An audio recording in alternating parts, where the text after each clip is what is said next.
Le champagne pétillait, tout comme le rire de Lina faux, forcé, et aussi authentique qu'un billet de 3 $.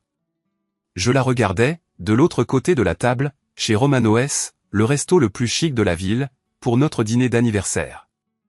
Des serveurs en EPAP, des prix à faire pleurer votre portefeuille. 22 ans de mariage, et elle me jouait une pièce de théâtre. Oh, Nick, tu es tellement attentionné qu'elle s'extasiait, tripotant les boucles d'oreilles en diamant que je lui avais offertes. Celles qu'elle avait encerclées dans 3 catalogues, en les laissant sur ma table de chevet pendant 2 mois. Subtil comme un parpaing. Milena. J'ai levé mon verre de vin, forçant un sourire qui ressemblait probablement à une grimace. Ma chérie, dans les bons comme dans les mauvais moments. Dans les bons comme dans les mauvais moments, répéta-t-elle, mais ses yeux scannaient le restaurant comme si elle cherchait quelqu'un, ou évitait quelqu'un. Difficile à dire avec Lena ces temps-ci. Le truc avec plus de 20 ans de mariage? On remarque des choses. Des petites choses. Comme le fait qu'elle mette du parfum pour aller à l'épicerie. Son téléphone qui a soudainement besoin d'un mot de passe. Son intérêt soudain pour les soirées entre filles. 3 fois par semaine, ces soirées avaient lieu. Mais ce soir était spécial. Ce soir, c'était notre anniversaire, et Lena avait insisté pour qu'on aille chez Romano's. C'est là qu'on a eu notre premier rendez-vous, avait-elle dit, battant de ses longs cils qui coûtent plus cher que la mensualité de mon pick-up. Oubliant commodément que notre premier rendez-vous était chez Denies parce qu'on était des étudiants fauchés. Romano's est venu plus tard, bien plus tard, quand ma quincaillerie a commencé à rapporter de l'argent. Nick, mon chéri, je dois me repoudrer le nez, annonça Lina, se levant, moulée dans sa petite robe noire qui dévoilait juste assez de jambes pour faire pivoter la tête au vieux du bar. Elle avait toujours été belle. Ma femme. L'est toujours. Ça n'avait pas changé. Ce qui avait changé, c'était tout le reste. Je la regardais glisser vers les toilettes, ses talons claquant sur le sol ciré comme un compte à rebours. C'est à ce moment-là que je l'ai vue. Joël Adon, assis au bar avec une bière et un sourire suffisant qui me donnait envie de lui refaire le portrait.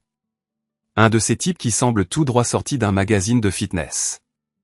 Des muscles, de l'assurance, des dents tellement blanches qu'elles brillaient probablement dans le noir. Joël était soi-disant un ami de Lena à la salle de sport. Elle l'avait mentionné plusieurs fois. Toujours de manière désinvolte, toujours innocente. Joël m'a montré une super nouvelle routine d'entraînement. Joël pense que je devrais essayer ce nouveau shake protéiné. Joël ceci, Joël cela. Si j'avais $1 à chaque fois qu'elle avait dit Joël ces 6 derniers mois, j'aurais pu lui acheter des diamants chez Tiffany S. Excusez-moi. Vous êtes bien Nick Weller? Je me suis retourné pour voir une femme d'une 40aine d'années, un peu éméchée, qui se balançait à côté de ma table. Des yeux gentils, mais la langue bien pendue qu'on a quand on a trop bu. Ouais, c'est moi. Est-ce qu'on se connaît? Elle jeta un coup d'œil autour d'elle, nerveuse, puis se pencha. J'étais aux toilettes. Votre femme. Elle a mis quelque chose dans votre verre pendant que vous ne regardiez pas. J'ai pensé que vous devriez le savoir. Mon sang s'est glacé. Quel genre de quelque chose? On dirait des pilules. Elle les a écrasées, mélangées pendant que vous parliez au serveur. La femme se redressa, soudain moins ivre, plus inquiète. Je suis désolé. Je sais que ça ne me regarde pas, mais si un mec droguait mon verre, j'aimerais le savoir. Avant que je puisse dire quoi que ce soit, elle s'était évanouie dans la foule, me laissant fixer mon verre de vin comme s'il pouvait me mordre. Le liquide rouge foncé semblait assez innocent. Mais Lena aussi, quand je l'ai épousée. J'ai pris le verre, l'ai fait tournoyer, et j'ai vu de minuscules points blancs qui n'étaient pas là avant. Mon esprit s'est emballé. Aucune des possibilités n'était bonne. Avec quoi diable ma femme essayait-elle de me droguer? Et pourquoi? La réponse m'a frappé comme un coup de poing dans l'estomac. Si j'étais drogué, inconscient ou malade, je ne serais pas capable d'assurer au Lini de la suivre ou de poser des questions sur où elle allait après le dîner. Quand Lina est revenue, le visage rouge et un peu essoufflé, j'étais prêt. Tu es magnifique ce soir, lui dis-je en levant mon verre. Trinquons. Oh, comme c'est gentil. Elle saisit son verre avec empressement. Trop empressement. Au nouveau départ, dis-je, et nous avons fait teinter nos verres. Elle a bu une grande gorgée tandis que j'ai à peine mouillé mes lèvres. Ce qu'elle ne savait pas, c'est que pendant son absence, j'avais échangé nos verres. Ce qu'elle avait mis dans mon verre flottait maintenant dans le sien. Les effets ont commencé environ 20 minutes plus tard. Oh mon Dieu, halta Lina, le visage blême. Je crois que les fruits de mer étaient avariés. Mon estomac. Elle se plia en deux, la main sur le ventre. Ça va, chérie, demandai-je, tout en me faisant du souci. Chérie, tu devrais peut-être aller aux toilettes. Elle a pratiquement couru. J'ai compté. 15 minutes. Quand elle est revenue, elle avait l'air d'avoir traversé une guerre.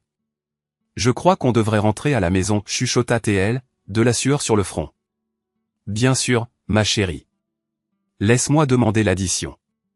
Alors que je l'aidais à rejoindre la voiture, j'ai croisé le regard de Joël au bar. Il avait l'air déconcerté, vérifiant son téléphone, se demandant probablement pourquoi Lina ne lui répondait pas par SMS. Le trajet de retour fut intéressant. Lina passa la plupart du temps à gémir, me suppliant de conduire plus vite. Au moment où nous sommes arrivés à notre maison sur Maple Street, elle était pratiquement verte. Ça doit être quelque chose que j'ai mangé, a-t-elle marmonné en se précipitant à l'intérieur, direction notre salle de bain principale. Je me suis assis sur le lit, à l'écoute des désordres digestifs de ma femme, et j'ai ressenti quelque chose que je n'avais pas ressenti depuis des mois. De la satisfaction. Pas parce qu'elle était malade. Je ne suis pas un monstre. Mais parce que, pour la première fois depuis longtemps, j'avais une longueur d'avance. Quand elle est finalement ressortie, avec une mine de déterré, elle s'est effondrée sur le lit, tout habillée. Je suis tellement désolé, Nick. Ce n'est pas comme ça que je voulais que notre anniversaire se termine. C'est rien, chérie. Ça arrive. Je lui ai doucement caressé les cheveux. Repose-toi. Je vais ranger en bas. Elle était KO en quelques minutes, ronflant à qui mieux. C'est là que je me suis lancé. Son sac était juste là sur la commode. En cuir noir, il avait l'air cher. Un cadeau de Noël de l'année dernière. À l'époque où j'étais assez stupide pour croire que les cadeaux de luxe étaient synonymes d'amour. Je l'ai ouvert avec une extrême précaution, comme un chirurgien qui pratique la première incision. Ce que j'ai trouvé a fait trembler mes mains. Une boîte de préservatifs. Le modèle de luxe. Définitivement pas à ma taille. On dirait que j'ai plus de coffres que celui pour qui elle fait ses courses. Et une petite bouteille de pilule que j'ai reconnue grâce à la télé tard le soir. De petits coups de pouce bleu pour les mecs qui ont besoin d'un remontant. Mais le clou du spectacle ? Au fond du sac, caché sous son portefeuille comme un secret honteux. Une petite boîte de laxatifs. Le modèle à action rapide. Je suis resté assis là, sur le plancher de la chambre, entouré d'épreuves, et j'ai commencé à rire. Je n'ai pas pu m'en empêcher. L'ironie était trop forte. Elle a essayé de me droguer avec des laxatifs pour que je sois coincé aux toilettes pendant qu'elle allait batifoler avec son jouet. Mais c'est elle qui s'est droguée. La justice a une drôle de façon de se rendre. J'ai tout remis exactement à sa place et je suis descendu réfléchir. Notre salon semblait tout droit sorti d'un magazine de décoration. Lina avait des goûts de luxe, et les factures de carte de crédit pour le prouver. Des photos de famille partout sur la cheminée. 22 ans de mariage. Vacances, fêtes, anniversaires. Nous avions l'air heureux sur ces photos. Peut-être que nous l'étions, autrefois. Mais en les regardant maintenant, je pouvais voir le moment précis où les choses ont commencé à mal tourner. Subtil au début. Lina se tenant un peu plus loin, ses sourires n'atteignant pas tout à fait ses yeux, son langage corporel criant qu'elle préférerait être n'importe où ailleurs. J'ai été aveugle, ou j'ai juste fait semblant. Il est plus facile de prétendre que tout va bien que d'affronter la vérité, notre mariage partait en vrille. Mon téléphone a vibré. Un texto de mon meilleur ami Sam, qui travaille dans ma quincaillerie.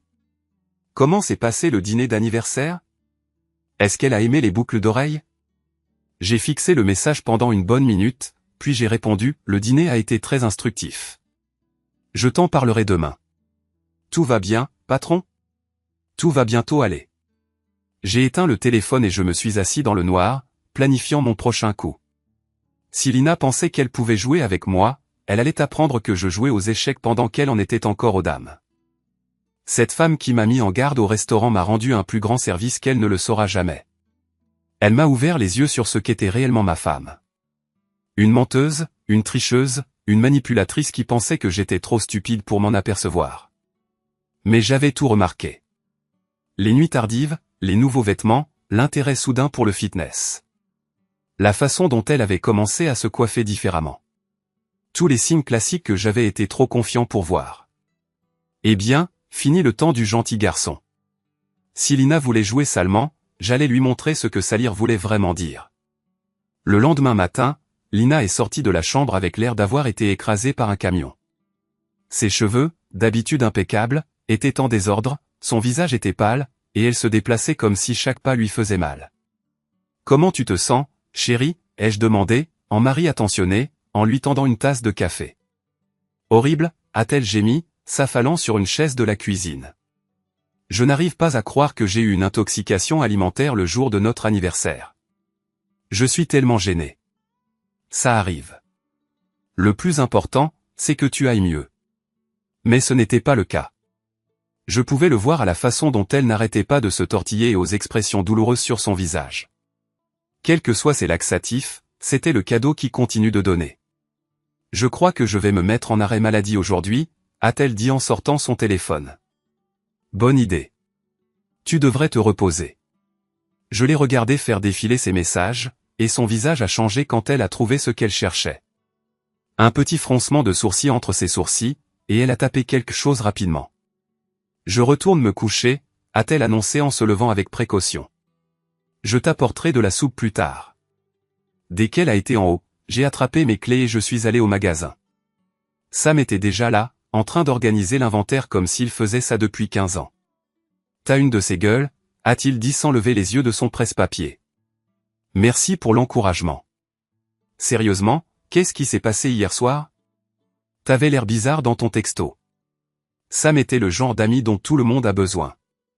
Loyal, honnête, et il savait fermer sa gueule. Il était mon bras droit au magasin depuis que je l'avais acheté, et, plus important, mon ami depuis le lycée. Si quelqu'un pouvait comprendre ce que je traversais, c'était bien Sam. Lena me trompe. Sam laissa tomber son bloc-notes. Quoi ? Je lui ai tout raconté. Le restaurant, l'avertissement de l'inconnu, ce qu'il y avait dans le sac à main de Lena, tout le bazar. Quand j'ai fini, Sam secouait la tête. Cette petite garce, je ne l'ai jamais aimée. Tu sais ça, hein ? Tu me l'as dit, subtilement, environ 1 millier de fois. Alors, qu'est-ce que tu vas faire ? J'ai besoin de preuves. De vraies preuves. Pas juste des soupçons et des trucs du genre. Tu penses à engager un détective privé ? C'est déjà fait. J'ai sorti une carte de visite que j'avais trouvée en ligne ce matin. Marty Geller, détective privé agréé. Ancien flic. Spécialisé dans les enquêtes conjugales. J'ai rendez-vous avec lui cet après-midi. Ça m'a souri. Ça va être bon, ça. Le bureau de Marty Geller ressemblait exactement à ce qu'on attend d'un détective privé dans une petite ville de Nouvelle-Angleterre. Exigu, encombré et ça sentait le vieux café et la déception. Marty lui-même avait l'air de sortir d'un roman noir. Fin quarantaine, cheveux grisonnants, des yeux fatigués qui en avaient trop vu. Femme infidèle, m'a-t-il demandé avant même que je me sois assis. C'est à ce point évident. Mon pote, 90% de mes affaires, c'est des conjoints infidèles. Les 10% restants, c'est des fraudes à l'assurance et des disparitions. T'as pas l'air d'en avoir perdu un. Et vous n'avez pas l'air assez riche pour monter des arnaques à l'assurance. Ça ne vaut pas mon temps. Le type me plaisait déjà. Racontez-moi ce que vous savez, a-t-il dit en attrapant un bloc de papier jaune. J'ai tout recommencé. Le restaurant, ce qu'il y avait dans le sac à main, la façon dont Lena se comportait ces derniers temps. Marty prenait des notes, posant de temps en temps des questions qui montraient qu'il avait fait ça 1 million de fois. Ce type au bar, Joël Adon. Vous avez des infos sur lui ? Coach sportif à la salle de sport FitZone. Marié à une femme qui s'appelle Becca, je crois. Il habite sur Elm, dans un de ses nouveaux lotissements. Des enfants ? Je ne crois pas. Marty a gribouillé d'autres notes. Voilà ce que je vais faire. Je vais filer votre femme pendant quelques jours, prendre des photos, peut-être des vidéos si on a de la chance. Je vais aussi creuser un peu sur ce Joël, voir à qui on a affaire. Combien ça va coûter ? $500 par jour plus les frais. La plupart de ses affaires se règlent en 3 à 5 jours. Je lui ai fait un chèque de $1500. Ramenez-moi tout. Encore une chose, a dit Marty alors que je me levais pour partir. Qu'est-ce que vous allez faire de ces infos une fois que vous les aurez? Je n'ai pas encore décidé. Un conseil. Ne faites pas de conneries. La vengeance, c'est bon sur le moment, mais le orange de la prison, c'est pas votre couleur. Je ne vais faire de mal à personne. Bien. Mais il y a plein de façons de faire du mal à quelqu'un sans le toucher. Souvenez-vous-en. J'ai quitté son bureau en me sentant bizarrement excité. Pour la première fois depuis des mois, j'avais l'impression de reprendre le contrôle des choses au lieu de simplement les laisser se produire. Les jours suivants ont été étrangement normaux. Lena allait au travail. J'allais au magasin. Nous dînions et regardions la télé comme n'importe quel couple marié, mais en dessous, tout était différent. Je la regardais, à l'affût des indices, gardant une trace de chaque mensonge et chaque esquive. Elle était douée. Il faut lui reconnaître ça. Si je ne savais pas ce que je devais chercher, je n'aurais peut-être jamais remarqué comment elle inclinait son téléphone quand elle envoyait des SMS, ou comment elle avait commencé à prendre des appels dans l'autre pièce, ou qu'elle s'était soudainement intéressée à travailler. Tard. Le mercredi, elle a dit « Je sors avec les filles ». « Où est-ce que vous allez ?» ai-je demandé, essayant de paraître désinvolte.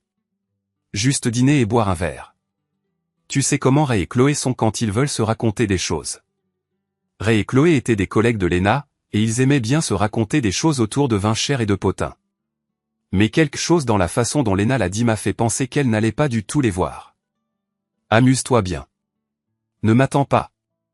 J'ai l'inventaire à finir au magasin. D'accord, chérie. Je t'aime. Moi aussi, je t'aime. Les mots avaient un goût de cendre. Je suis effectivement allé au magasin, mais seulement pour rencontrer Marty sur le parking. Il suivait Lena depuis 3 jours et avait promis de me montrer ce qu'il avait trouvé. Votre femme n'est pas très douée pour ça, a-t-il dit en me tendant une enveloppe Kraft. Elle utilise le même motel à chaque fois, se gare au même endroit, utilise même son vrai nom. Mes mains tremblaient en ouvrant l'enveloppe. Les photos étaient d'une clarté cristalline, prises avec un téléobjectif qui capturait tout.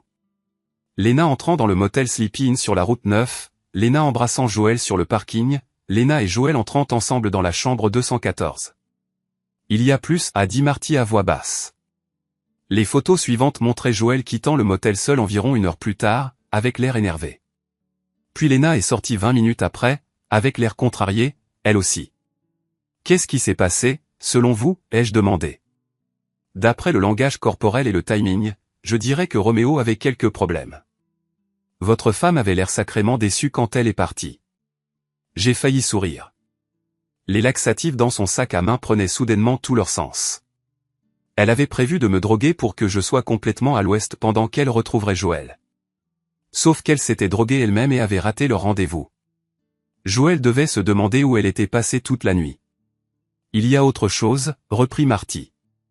J'ai creusé un peu au sujet de Joël Adon. Le type a une réputation. Ce n'est pas sa première liaison, et ta femme n'est pas son unique maîtresse. Qu'est-ce que tu veux dire? Il voit au moins 2 autres femmes à ma connaissance. L'une est une prof divorcée nommée Linda Morrison. L'autre est une jeune femme qui travaille à la banque. Le type est plus occupé qu'un chacun dans un bac à sable.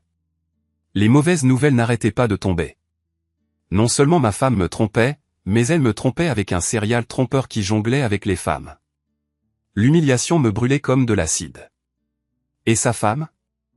Est-ce qu'elle connaît Becca Adon? Difficile à dire. Soit elle est complètement à côté de la plaque, soit c'est la meilleure actrice du monde.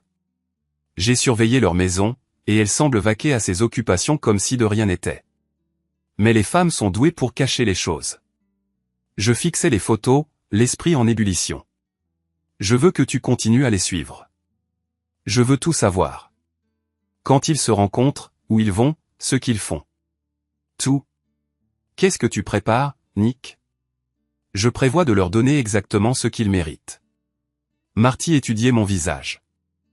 Rappelle-toi juste ce que je t'ai dit à propos de la combinaison orange de la prison. Ne t'inquiète pas.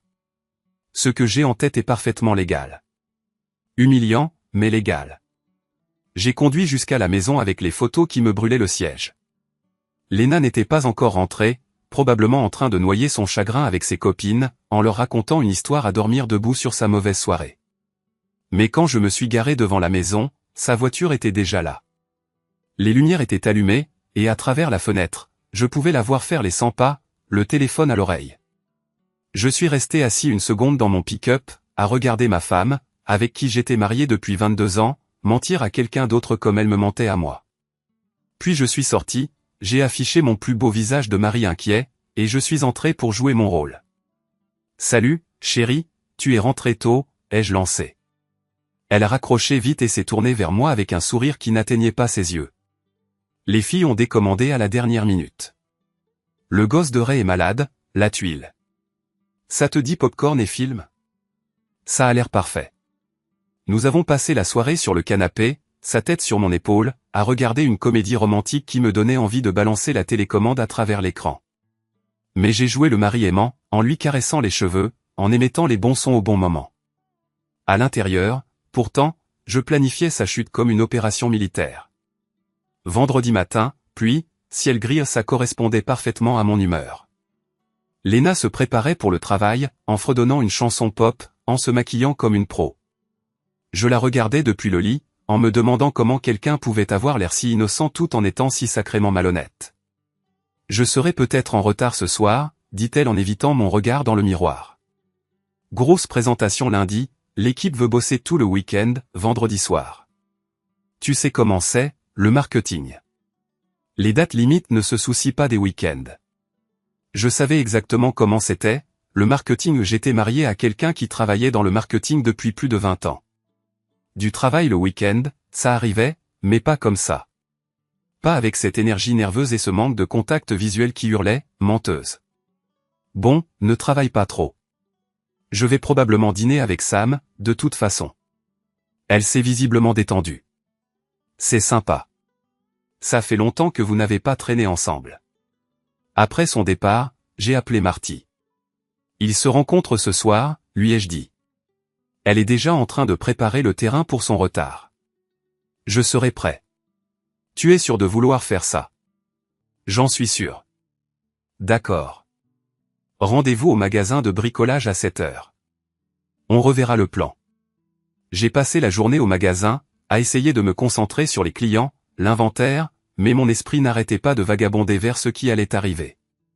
Sam a remarqué que j'étais distrait et m'a coincé dans l'arrière-boutique. « Tu me rends nerveux ?» a-t-il dit. « Qu'est-ce que tu prépares, exactement ? Tu te souviens de ce dicton qui dit qu'il faut donner à quelqu'un assez de cordes pour se pendre? Ouais. Je suis sur le point d'ouvrir une fabrique de cordes. » À 7 heures pile, Marty s'est garé derrière le magasin dans une berline banale qui hurlait « Location ». Il avait un sac de sport plein de matériel qui semblait sortir d'un film d'espionnage. « Ok, voilà le topo », dit-il en étalant des photos de l'auberge miteuse sur mon bureau. La chambre 214 est au 2e étage, chambre d'angle. La serrure est vieille, le genre que tu peux ouvrir avec une carte de crédit si tu sais comment faire. Ne me dis pas que tu suggères qu'on s'introduise par effraction. On ne s'introduit pas par effraction. On effectue une surveillance depuis un emplacement légalement autorisé. Il pointa une photo de la fenêtre de la chambre. Cette fenêtre donne sur le parking. Il y a un cabanon d'entretien à une 50aine de mètres avec une vue dégagée. On s'installe là-bas avec un téléobjectif et... Attends. C'est tout? C'est tout. On documente tout, on prend des photos claires d'eux ensemble, et voilà, vous avez les preuves pour votre divorce. Ça sonnait presque comme un anti-climax. Et l'autre truc dont on a parlé? Marty a souri jusqu'aux oreilles, en sortant un petit appareil qui ressemblait à une aide auditive. Émetteur audio sans fil, porté d'une 100aine de mètres. Si vous arrivez à le glisser dans la chambre avant, on entendra tout. Comment je suis censé entrer dans la chambre? Vous n'y entrez pas. Si. J'y vais cet après-midi, je pose le micro et je me casse avant que les femmes de ménage ne passent. L'avantage des hôtels miteux, c'est que la sécurité, c'est plus une suggestion qu'une réalité. On a roulé jusqu'à l'auberge pourrie dans des voitures séparées. L'endroit était exactement ce qu'il était, une relique des années 70 qui avait connu des jours meilleurs. L'enseigne au néon clignotait, le parking était une étendue d'asphalte craquelée maintenue ensemble par des mauvaises herbes et l'espoir. Marty a disparu dans le bâtiment pendant que j'attendais dans le cabanon de maintenance. Il était ouvert, rempli d'outils rouillés, et sentait l'huile de moteur. À travers la fenêtre crasseuse, j'avais une vue imprenable sur la chambre de 14. 20 minutes plus tard, Marty est ressorti et m'a fait un signe de pouce en l'air. Le piège était tendu. Maintenant, il ne restait plus qu'à attendre. La voiture de Lina est arrivée à 20h47, suivie 3 minutes plus tard par la Mustang rouge de Joël. Même de loin, je pouvais sentir la tension nerveuse, les coups d'œil rapides autour du parking, le baiser précipité avant qu'il n'entre. Test audio, a chuchoté Marty dans sa radio. La réponse est arrivée claire comme de l'eau de roche. J'arrive pas à croire que tu m'aies posé un lapin mercredi. La voix de Joël, géniarde, pleurnicharde. Je t'ai dit, j'étais malade. Une intoxication alimentaire, ou quelque chose dans le genre. J'ai passé la nuit aux toilettes, Lina a inventé des excuses. Bon, ben t'es là maintenant. T'as apporté le matos? Bien sûr que j'ai apporté le matos. Tu crois que je suis une amatrice? J'ai entendu des bruissements, puis la voix de Lena à nouveau. Voilà le Viagra pour toi. Et j'ai la protection. J'ai apporté ça aussi. Encore des bruissements. Des laxatifs pour le café de Nick. Demain matin, il sera coincé aux toilettes pendant qu'on se fera un bon petit déjeuner au nouveau restaurant sur la 5e avenue. Mes poings se sont serrés.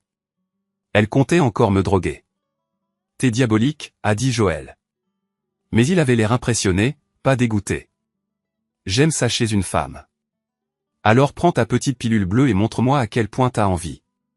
Ce qui s'est passé ensuite ressemblait à la pire des vidéos porno, sauf que je connaissais personnellement l'un des acteurs et que j'avais envie de me décaper le cerveau à la laine d'acier. J'essayais de me concentrer sur les aspects légaux au lieu de la trahison personnelle, mais c'était comme essayer d'ignorer une dévitalisation. Et puis, au bout de 15 minutes, les choses ont pris une tournure inattendue. Oh, mon Dieu, a halté Joël, mais pas dans le bon sens. Qu'est-ce qui se passe? Qu'est-ce qui se passe? Qu'est-ce qui se passe? Il se passe un truc. Faut que j'aille? Oh, non. Il y a eu un bruit comme une petite explosion, suivi d'une bordée d'insultes à faire rougir un marin. C'est quoi ton problème, Joël? Je sais pas. Ça ne m'est jamais arrivé. Tu viens de... Je crois que le Viagra était périmé, ou un truc comme ça. J'ai l'impression d'avoir l'estomac en feu. Encore des bruits d'explosion, cette fois avec Joël qui avait l'air de courir vers la salle de bain. Marty m'a regardé, les sourcils levés. Tu as... J'ai acquiescé. Hier, pendant que Lena était au travail, j'ai peut-être échangé des trucs dans son sac. Le Viagra qu'elle lui a donné? En fait, des laxatifs. Les laxatifs qu'elle allait me donner? En fait, du Viagra. Sacré filou. J'apprends des meilleurs. Le flux audio continuait à diffuser les problèmes d'estomac de Joël, pendant que Lena devenait de plus en plus furieuse. C'est n'importe quoi. Tu peux pas te ressaisir? J'essaie. Il y a vraiment quelque chose qui cloche. Ben essaie plus fort. J'ai dit à Nick que je travaillais tard, pas que je devais gérer tes problèmes de bide. Peut-être qu'on devrait remettre ça à plus tard. Remettre ça à plus tard? J'attends ça depuis une semaine. Je suis vraiment désolé, mais je crois que je dois rentrer chez moi. Très bien. Mais la prochaine fois, ne prends pas des médicaments périmés. À travers le téléobjectif, on a vu Joël sortir du bâtiment, le visage vert et marchant comme s'il avait fait 3 jours de cheval. Il est parti dans sa Mustang, laissant Lina plantée sur le parking avec l'air de vouloir donner des coups de pied dans quelque chose. Elle est restée là pendant 5 bonnes minutes, probablement en train d'essayer de trouver un moyen de sauver sa soirée, avant de remonter dans sa voiture et de partir. Eh bien, a dit Marty en rangeant son matériel, c'était instructif. T'as tout eu? Chaque mot, chaque photo? Ta femme et son amant viennent de te donner les meilleures preuves de divorce que j'ai vues en 20 ans de métier. J'aurais dû avoir l'impression d'avoir gagné. Au lieu de ça, je me sentais vide. 22 ans de mariage réduit à l'enregistrement audio de ma femme en train de planifier de me droguer pour mieux me tromper. Et maintenant, ai-je demandé. Maintenant, vous décidez ce que vous voulez faire de ces informations. Vous avez de quoi la dépouiller devant le juge, mais quelque chose me dit que vous avez des plans plus ambitieux. Il avait raison. Le divorce, c'était la fin, mais pas de toute la partie. Lina m'avait humilié, m'avait menti, et avait essayé de me droguer. Joël l'avait aidé, sachant qu'elle était mariée, se fichant du mal qu'il causait. Tous les deux méritaient plus que des procédures légales. Ils méritaient d'être publiquement humiliés. Ils méritaient de se sentir aussi petits et impuissants qu'ils m'avaient fait me sentir. Et j'étais l'homme de la situation. Marty, ça te dirait de faire un peu de surveillance créative? Ça dépend de quel niveau de créativité on parle. Je veux tout savoir sur eux deux. Où ils vont, à qui ils parlent, quelles sont leurs routines. Je veux connaître leurs faiblesses, leurs peurs, leurs secrets les plus embarrassants. Ça va coûter un supplément. L'argent n'est pas un problème. Marty a étudié mon visage dans la faible lumière de la remise. Tu ne comptes pas faire de mal à personne, si? J'ai l'intention de leur faire mal là où ça compte vraiment. Leur fierté, leur réputation, leur sentiment de supériorité. Je vais faire d'eux des stars malgré eux. Tant que ça reste légal. Parole de scout. Tu as vraiment été scout? Non, mais j'ai été enfant de cœur. Ça doit bien valoir quelque chose. Marty a ri. Très bien, Nick, allons gâcher quelques vies. Le week-end s'est déroulé dans une drôle de bulle de normalité. Lina est rentrée vendredi soir en disant qu'elle était épuisée par le travail, et j'ai parfaitement joué au mari compréhensif. Je lui ai préparé du thé, massé les épaules, et écouté ses plaintes sur les clients et les échéances. Si elle a remarqué que j'avais interverti le contenu de son sac, elle n'a rien dit. Les laxatifs étaient à nouveau des laxatifs, et le Viagra était à nouveau du Viagra. Je voulais qu'elle pense que les problèmes de Joël étaient un incident isolé, pas une tendance. Samedi matin, elle a dit qu'elle allait à la salle de sport. Je me disais que tu aimerais peut-être venir, a-t-elle dit, en s'étirant dans son pantalon de yoga d'une manière qui avait l'habitude de me rendre fou. Tu parles de te remettre en forme depuis un moment. Merci, mais je dois aider Sam avec l'inventaire. On remet ça à plus tard? Bien sûr, je savais qu'elle n'allait pas faire de sport. Elle allait voir Joël, probablement pour parler de ce qui s'était mal passé vendredi et planifier leur prochaine rencontre. Ce qu'elle ne savait pas, c'est que Marty la suivrait, documentant tout. J'ai mis en route la prochaine étape de mon plan. Joël a donc été partout sur les réseaux sociaux. Instagram, Facebook, Twitter, tout le bazar. Ses comptes étaient publics, probablement parce qu'il aimait l'attention, et il montrait un type qui se prenait pour quelqu'un de génial. Des selfies torse nu à la salle de sport, des citations de motivation sur l'atteinte de ses objectifs, des photos de repas et de cocktails coûteux. Mais plus important encore, il montrait son emploi du temps. Il postait sans arrêt, identifiant des lieux et des horaires comme s'il se regardait lui-même. Je savais maintenant qu'il s'entraînait à 6 heures du matin tous les jours de la semaine, déjeunait au même sandwicherie tous les mardis, et jouait au basket avec des amis tous les jeudis soirs au centre communautaire. Sa femme, Becca, postait moins, mais ses comptes racontaient une histoire aussi. Des publications récentes la montraient de plus en plus malheureuse, avec des sourires forcés et des légendes qui essayaient trop de paraître heureuses. Soirée en amoureux avec mon incroyable mari, a-t-elle écrit sous une photo d'il y a 2 semaines. Mais Joël avait l'air de préférer être n'importe où ailleurs. J'avais de la peine pour elle. Elle était autant une victime que moi, peut-être même plus. Au moins, je savais ce qui se passait. Elle n'était toujours au courant de rien, se reprochant probablement la distance dans son mariage. Ça m'a donné une idée.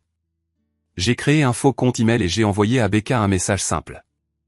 Je crois que vous devriez savoir que votre mari vous trompe avec plusieurs femmes. Si vous voulez des preuves, retrouvez-moi au Starbucks de Main Street demain à 14 h. Je porterai une casquette de baseball rouge et j'aurai un exemplaire du journal du dimanche. Je n'essaie pas de vous faire du mal.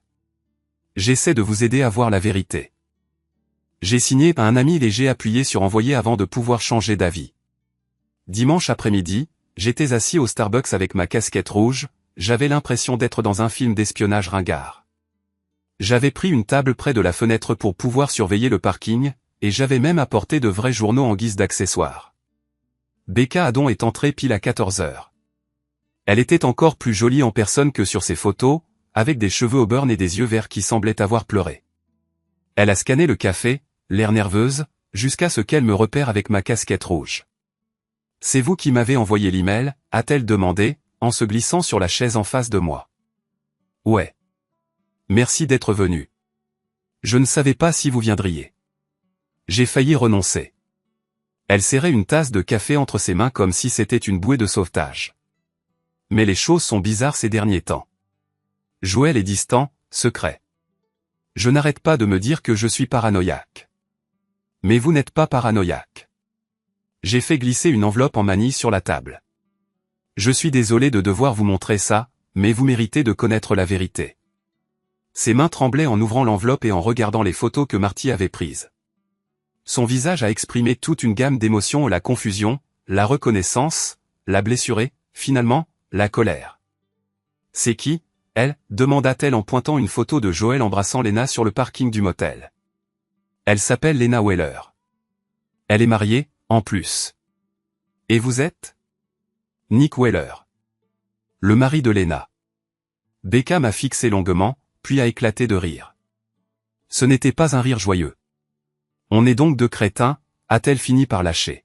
« Nous avons fait confiance. » Ce n'est pas la même chose que d'être des crétins. Ça dure depuis combien de temps? Je ne sais pas exactement. Je l'ai découvert il y a seulement une semaine. Mais d'après ce que j'ai appris, Joël a un schéma bien précis. Vous n'êtes pas la première, et ma femme n'est pas son seul projet actuel. Je lui ai parlé des autres femmes que Marty avait trouvées, la voyant se décomposer à chaque nouveau détail. À la fin, elle pleurait. Je me sens tellement conne, a-t-elle murmuré. Toutes ces soirées tardives à la salle de sport, toutes ces séances d'entraînement le week-end avec des clients. J'ai cru tous ces mensonges. Moi aussi. La question est, qu'est-ce qu'on fait? Elle a levé les yeux vers moi, les yeux rouges. Tu veux dire? Je veux dire, est-ce qu'on demande juste le divorce et on les laisse passer à leur prochaine victime? Ou est-ce qu'on s'assure que tout le monde sache exactement quel genre de personnes ils sont? Je ne comprends pas. Je me suis penché vers elle, baissant la voix. Tout le truc de Joël, c'est d'être ce gourou du fitness, ce conférencier motivateur qui aide les gens à changer leur vie. Qu'est-ce qui arrive à cette image quand tout le monde sait que c'est un séducteur en série qui détruit des mariages pour le plaisir? Elena travaille au marketing pour une entreprise qui prône les valeurs familiales et l'implication dans la communauté. Tu crois qu'ils seraient intéressés de savoir qu'une de leurs employées utilise son temps de travail pour planifier des aventures? Becca est restée silencieuse un moment, fixant les photos étalées sur la table. Tu veux te venger. Je veux que justice soit faite.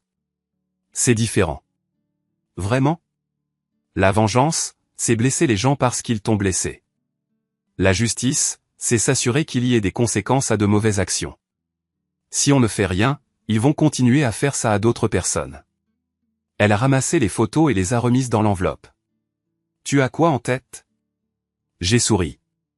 Je suis content que tu poses la question. Nous avons passé l'heure suivante à planifier ce que j'appelais, dans ma tête, opération humiliation publique. Ce qui était génial, c'est que nous n'aurions rien à faire d'illégal, ni même de vraiment méchant. Nous allions juste nous assurer que la vérité éclate de la manière la plus publique et embarrassante possible. Le match de basket de Joël jeudi soir était parfait. C'était au centre communautaire, donc il y aurait une foule d'amis et de voisins. Marty avait déjà confirmé que Joël et Lena seraient tous les deux présents. Elle avait commencé à aller à ces matchs en tant qu'amie qui le soutient. Becca débarquerait à l'improviste, ce qu'elle n'avait jamais fait auparavant, et confronterait Joël devant tout le monde. Elle aurait des copies des photos, et elle s'assurerait que tout le monde sache exactement quel genre d'homme ils avaient applaudi. « Tu es sûr d'être capable de faire ça ?» lui ai-je demandé alors que nous nous préparions à partir. « Je m'entraîne à dire ce que je veux dire depuis une semaine » a-t-elle dit, et sa voix était dure. Joël pense que je suis faible, que je vais juste accepter tout ce qu'il me fait subir. Il est sur le point de découvrir à quel point il se trompe. Et après?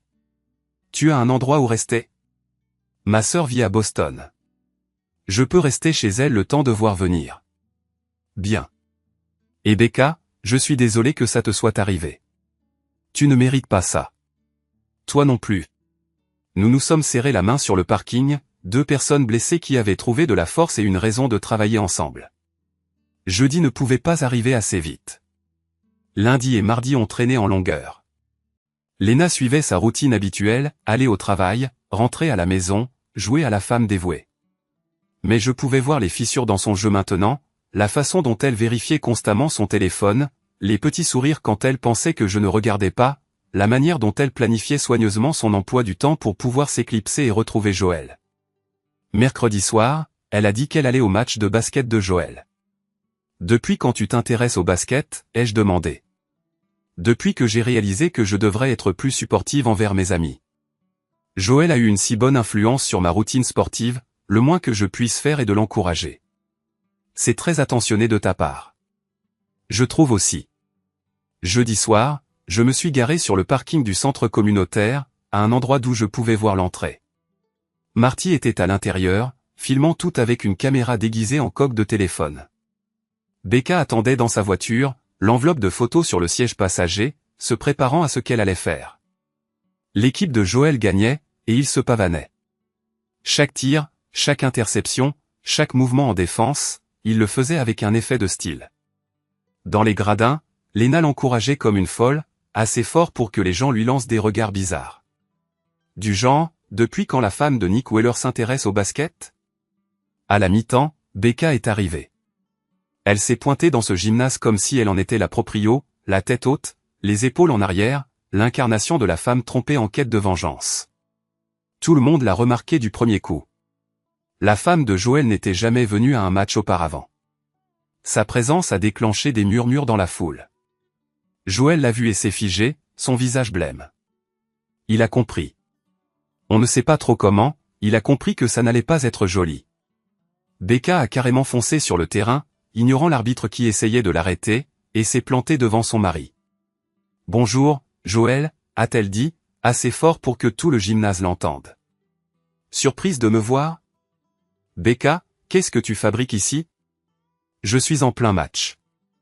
Je sais exactement ce que tu es en train de fabriquer. » Elle a ouvert une enveloppe, en a sorti des photos. Et tout le monde le sait maintenant. Elle a brandi la première photo où Joël et Lena en train de s'embrasser sur le parking du motel et s'est tournée pour que tout le monde puisse la voir. Le silence s'est abattu sur le gymnase. « Voici mon mari », a annoncé Becca, en train de me tromper avec Lena Weller, qui est assise juste là-haut. Toutes les têtes se sont tournées vers Lena, qui était devenue livide. « Mais attendez, ce n'est pas tout », a dit Becca, en sortant d'autres photos. Joël fréquente aussi Linda Morrison de l'école primaire, et Jennifer Chen de la First National Bank, et Dieu sait qui d'autre. La foule en redemandait. Mieux que la télé-réalité, et ça se passait sous leurs yeux. Joël a essayé d'arracher les photos, mais Becca a reculé. Ne me touche pas, espèce d'ordure infidèle. Je demande le divorce demain, et je prends la moitié de tout, y compris cette précieuse Mustang que tu aimes tant. Becca, s'il te plaît, parlons-en à la maison. La maison ? Tu veux dire la maison où tu me mens depuis des mois? La maison où tu as préparé tes aventures et où tu te moquais de ma naïveté? Elle s'est retournée vers la foule. Mesdames, regardez bien Joël Adon. Voilà à quoi ressemble un séducteur en série. Ne vous laissez pas berner par son joli sourire et ses discours de motivation. C'est de la camelle dans un bel emballage. Elle a laissé tomber les photos à ses pieds et est sortie du gymnase avec plus de dignité que je n'en avais vu depuis des années. La foule s'est déchaînée. Les gens prenaient des photos avec leur téléphone, parlaient tous en même temps, pointaient du doigt Lena, qui essayait de se fondre dans son siège. Joël est resté planté là, entouré de photos de ses infidélités, l'air de vouloir mourir. Le match n'a jamais repris. Comment aurait-il pu? La star de l'équipe venait d'être démasquée comme un salaud devant la moitié de la ville. Je suis rentré chez moi en souriant, sachant que le lendemain matin, tout le monde saurait ce que Joël Adon et Lena Weller étaient vraiment. Phase 1 de l'opération humiliation publique, terminée. La phase 2 serait encore meilleure. Les retombées de jeudi soir ont été rapides et brutales. Dès le vendredi matin, les photos étaient partout sur les réseaux sociaux, partagées et repartagées avec des commentaires allant du choc à la joie en passant par la pure méchanceté. La réputation de Joël en tant que gourou du fitness était ruinée, et le numéro de femme dévouée de Lena était terminé. Je regardais tout ça depuis ma quincaillerie, où les clients n'arrêtaient pas d'en parler. Sam adorait ça, répondant aux questions et attisant le feu comme un pro. « Vous étiez au courant ?» m'a demandé Madame Patterson, la fleuriste, les yeux écarquillés. « Pour Lena et ce coach ?» J'avais des soupçons, ai-je répondu prudemment, mais je n'imaginais pas que c'était à ce point. Cette pauvre femme, faire un scandale comme ça. Elle devait être tellement humiliée. Je pense qu'elle en avait marre d'être humiliée en privé. Au moins maintenant, elle a les cartes en main. Madame Patterson a acquiescé. Bien fait pour elle. Les types comme Joël méritent d'être démasqués. Et votre femme? Elle s'est interrompue, réalisant qu'elle était sur le point de dénigrer la femme d'un client devant lui. Ma femme a fait ses choix, ai-je dit. Maintenant, elle devra vivre avec. Léna était partie au travail sans un mot. Elle avait l'air de ne pas avoir dormi. Je l'avais entendue au téléphone avant de me lever, probablement en train d'essayer de rattraper le coup avec ses amis et ses collègues. Vers midi, mon téléphone a sonné. C'était Marty. Faut que tu vois ça, a-t-il dit. Rejoins-moi au resto sur la route 9 dans 20 minutes. Je l'ai trouvé dans une cabine, son ordinateur portable ouvert, souriant comme un gamin à Noël. Joël passe une très mauvaise journée, a-t-il dit, en tournant l'écran vers moi. Il avait affiché les réseaux sociaux de Joël, qui étaient bombardés de commentaires de femmes en colère, de clients et de trolls anonymes. Son Instagram, autrefois rempli de citations de motivation et de photos torse nu, était maintenant un champ de ruines de publications supprimées et de commentaires désactivés. Ça ne s'arrête pas là, a dit Marty, en cliquant sur un site d'information locale. Regarde ça. Le titre, Scandale d'infidélité, un coach sportif local démasqué. L'article contenait certaines des photos, ainsi que des citations de sources anonymes sur l'habitude de Joël de draguer les femmes mariées. Comment ils ont fait pour avoir tout ça si vite, ai-je demandé. Ce qui est marrant avec les petites villes, a dit Marty. C'est que dès qu'un scandale éclate, tout le monde veut partager ce qu'il sait. Il s'avère que Joël sème des mariages brisés depuis des années. Le match de basket? Enfin, les gens pouvaient en parler. Et Léna? Sa boîte menait une enquête interne. Quelqu'un leur avait balancé toutes les photos, plus la preuve qu'elle utilisait son temps de travail et le matériel de la boîte pour ses petits projets parallèles. J'ai senti un frisson de satisfaction. Une idée de qui a fait ça, j'ai demandé. Marty a haussé les épaules. Ça peut être n'importe qui. Ces trucs finissent toujours par tomber entre les bonnes mains. Bien sûr, c'était moi. J'avais passé des heures, jeudi soir, à concocter l'email parfait pour le patron de Léna. Des captures d'écran prouvant les textos envoyés à Joël pendant les heures de boulot, des reçus de motel payés avec la carte de crédit de la boîte Le Grand Jeu, quoi. Il y a plus, a continué Marty. La femme de Joël n'est pas la seule à demander le divorce. Linda Morrison et Jennifer Chen ont aussi engagé des avocats. Apparemment, Joël avait raconté à chacune d'elles qu'elle était la seule. Elles n'ont pas vraiment apprécié de découvrir qu'elle faisait partie d'un espèce de harem. Les mensonges s'écroulaient plus vite que je ne l'espérais. Joël n'avait pas juste trompé. Il avait bâti tout un putain de château de cartes, et il était en train de lui retomber dessus. Et après, a demandé Marty. Maintenant, on attend de voir comment ils réagissent.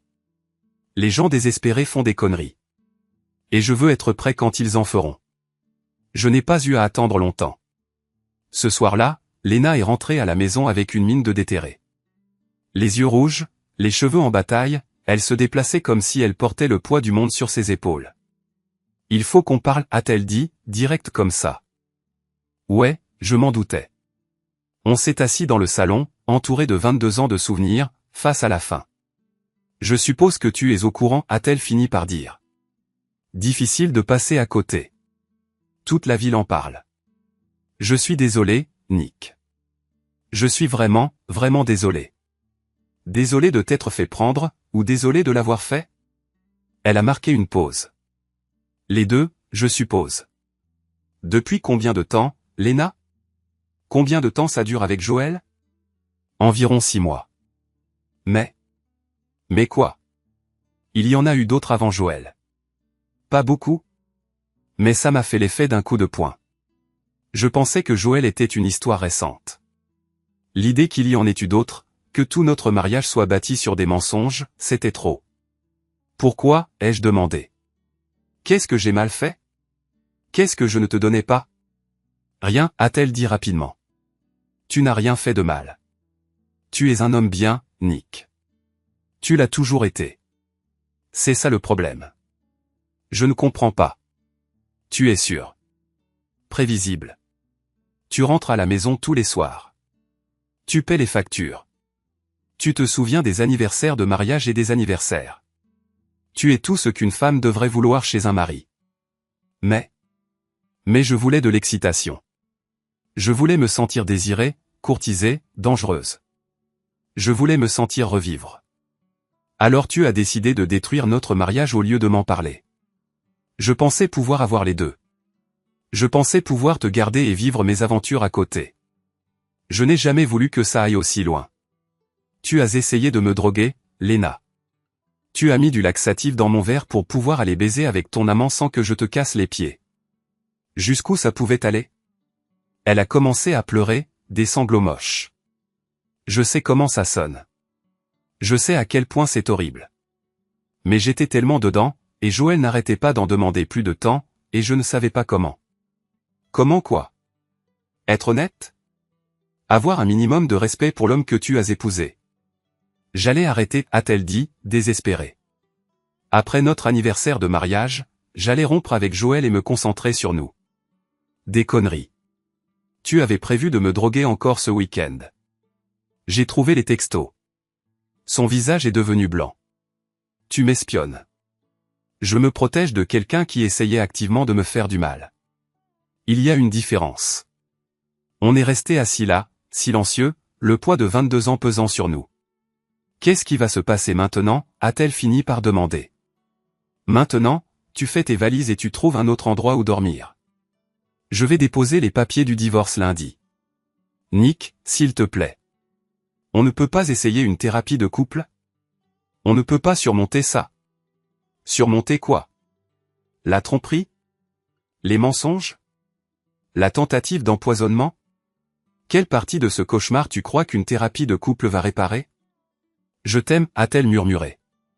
Non, tu ne m'aimes pas. Tu aimes la sécurité que je t'offre. Tu aimes avoir un endroit sûr où rentrer après tes aventures. Mais tu ne m'aimes pas, moi. Parce que si c'était le cas, tu n'aurais jamais fait ça.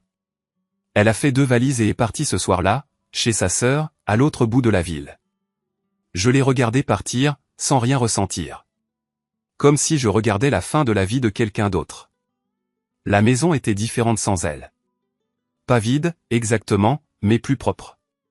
Comme si un poids dont je n'avais même pas conscience avait été enlevé. Samedi matin, quelqu'un a frappé. C'était Joël Adon, il avait l'air de ne pas avoir dormi depuis des jours. Il faut qu'on parle, a-t-il dit. Non, il n'y a rien à dire. J'ai commencé à refermer la porte, mais il l'a bloquée. S'il vous plaît. Juste 5 minutes. Malgré moi, je l'ai laissé entrer. Il s'est tenu dans mon salon comme s'il allait être exécuté, les mains tremblantes, la sueur dégoulinant. Je voulais m'excuser, a-t-il commencé. Excuse refusée. Vous pouvez y aller. Vous ne comprenez pas. Cette histoire a détruit ma vie. Ma femme m'a quitté. J'ai perdu 3 clients importants. La salle de sport parle d'annuler mon contrat. Je suis foutu. Bien fait. Écoute, je sais que tu es en colère, mais ce qui s'est passé jeudi soir, c'était trop loin. Faire débarquer ma femme comme ça, m'humilier devant toute la ville. Je n'ai rien à voir avec la décision de ta femme d'exposer tes infidélités. Oui, c'est ça. Et je suppose que tu n'as rien à voir non plus avec ces photos qui sont apparues en ligne. Tes aventures n'étaient pas vraiment un secret, Joël. Tu n'étais pas exactement discret. Il a commencé à arpenter la pièce, se passant les mains dans les cheveux. Tu dois m'aider à réparer ça. Dis aux gens que c'était juste une erreur. Que Lena m'a séduit. Pardon? Elle m'a fait des avances, mec. Elle était implacable. J'ai essayé de dire non, mais elle n'a pas lâché.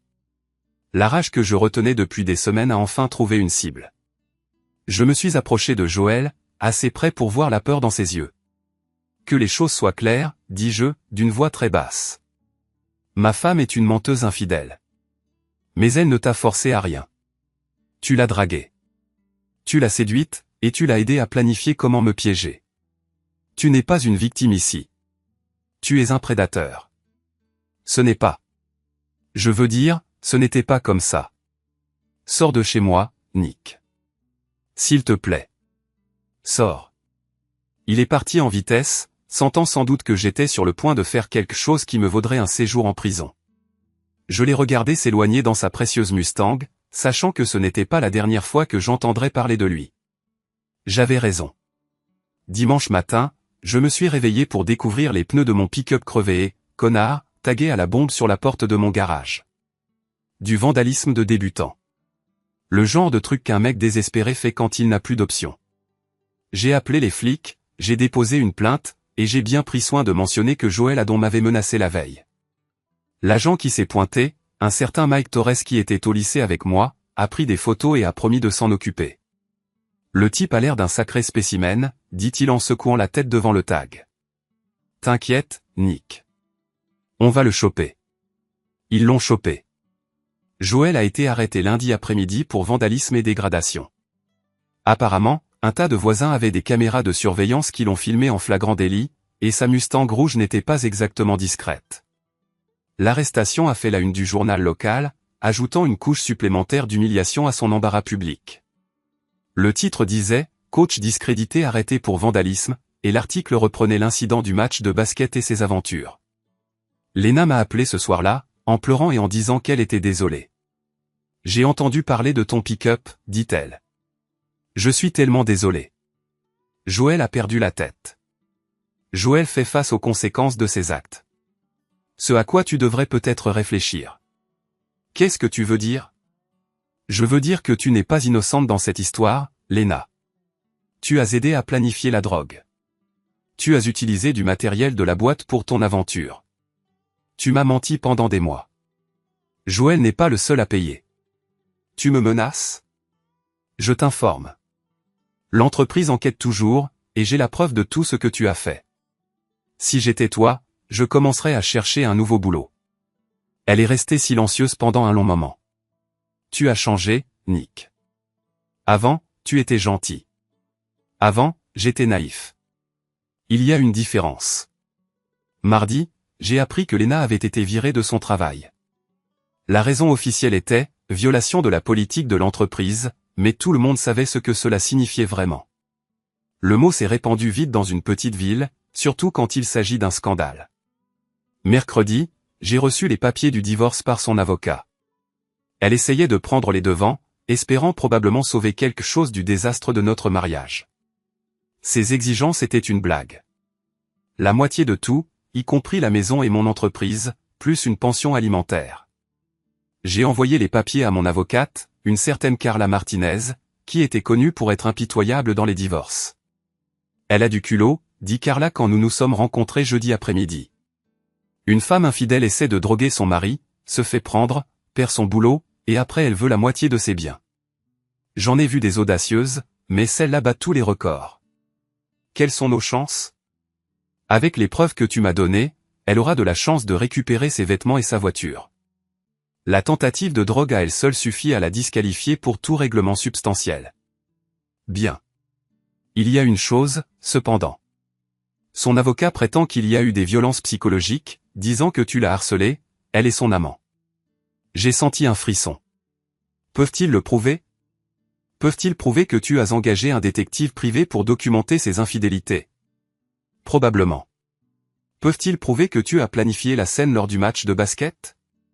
Ça pourrait être plus difficile. Peuvent-ils prouver que tu as envoyé ces photos à son travail? Seulement si tu as été négligent. Je n'ai pas été négligent. Bien. Mais, Nick, je dois te le demander. As-tu fait ces choses? J'ai documenté l'infidélité de ma femme et me suis assuré que la vérité éclate. Si c'est du harcèlement, alors tous les conjoints trompés d'Amérique sont coupables de harcèlement. Carla sourit. C'est exactement ce que je voulais entendre. Le divorce est allé vite après ça. Les allégations de violence psychologique de Léna se sont effondrées lorsque Carla a montré les preuves de la tentative de drogue, des violations de l'entreprise et des mois de mensonges. Le juge n'était pas tendre avec une femme qui avait essayé d'empoisonner son mari pour pouvoir le tromper plus facilement. Au final, Léna a récupéré ses affaires, sa voiture, et une petite indemnité pour couvrir ses frais de déménagement. Tout le reste, la maison, l'entreprise, nos économies m'est resté. Joël a plaidé coupable pour le vandalisme, a écopé de travaux d'intérêt général et a dû payer les réparations. Sa carrière de coach sportif était finie, son mariage était fini, et sa réputation était ruinée. La dernière fois que j'ai entendu parler de lui, il avait quitté la ville, probablement pour recommencer à zéro quelque part où les gens ne connaissaient pas son histoire. Becca Haddon m'a envoyé une carte de remerciement 6 mois plus tard, avec une photo de son nouvel appartement à Boston. Elle avait l'air heureuse, en meilleure santé qu'elle ne l'avait été depuis des années.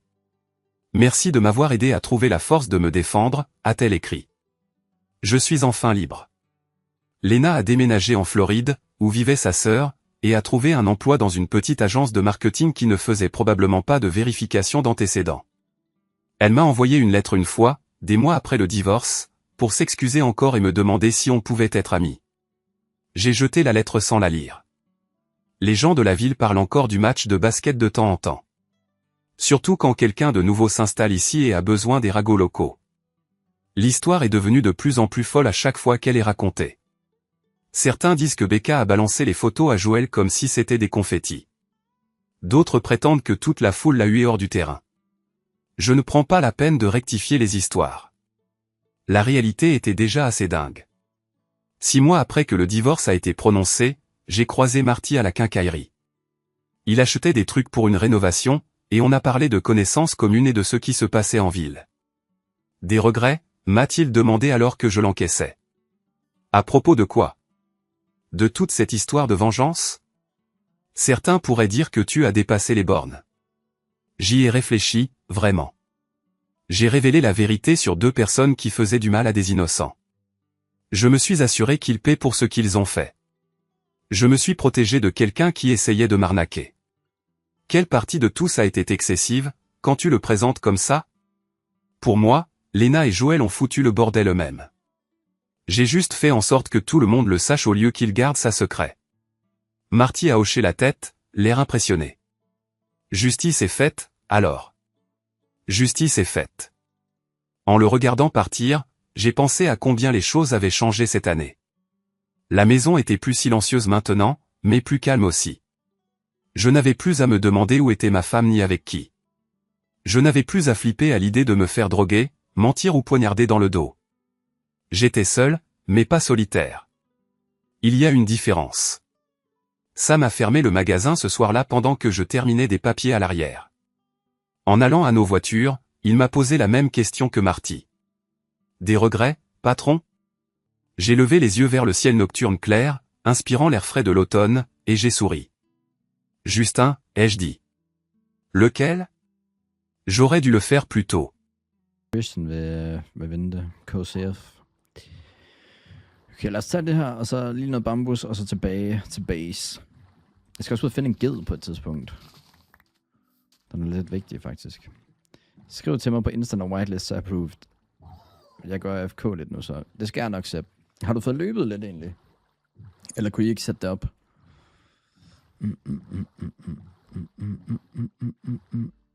Nej, det er det, jeg skal nu. Jeg ser. Det er jo en god løbetur. Vil spille først. Ja, sådan er det med, mens der snorker. Ellers what else? Hvad kan man gøre? Men Kasper sover. Ja, og sådan er det. Det kunne godt være, at jeg bare skulle have sagt til ham, at han skulle give mig OP, så jeg kunne whitelist også. Men det er jo nemt at tænke på en hindsight. Hvad skal man sætte op for at løbe? Ja, et løbebånd.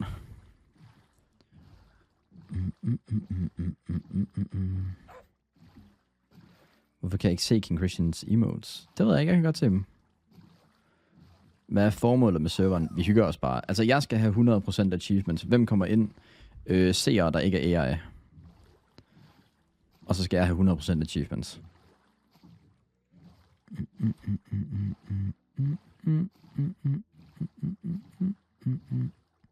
Så nogen som Trash, for eksempel, de kommer sgu ikke ind. Puha.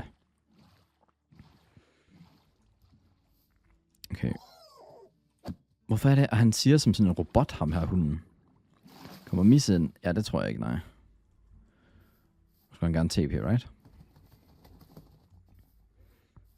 L-hate. Okay. Hun, det er Nana.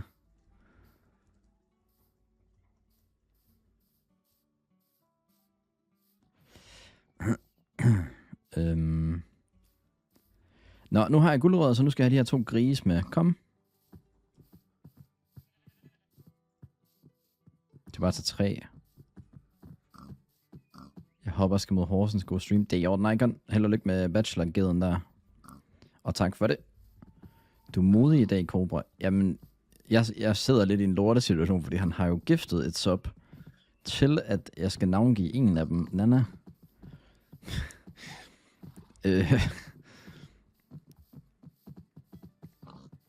Skørt navn. Det er jo ikke dig, den er opkaldt efter, Nana. Det er jo en anden Nana. Forstår du, hvad jeg mener? Fuck, der er mange creeperhuller egentlig.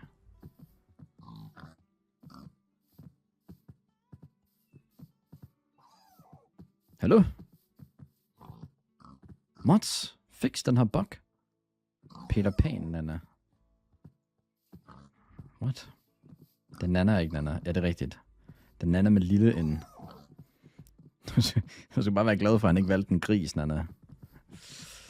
Eller, det er jo selvfølgelig ikke dig, de er opkaldt efter, men det kunne have været værre.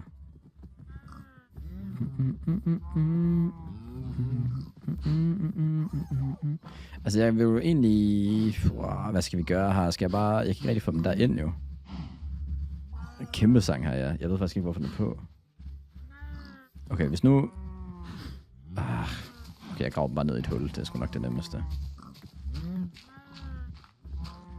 Så, kom. Kom. Tak. Og hvor blev nummer 4 af? Ja, han er selvfølgelig bare løbet langt væk, right? Hvad gør jeg nu?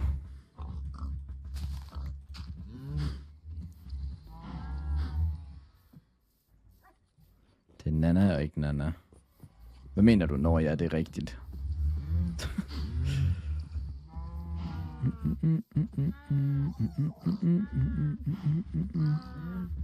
Ned med dig. Nice.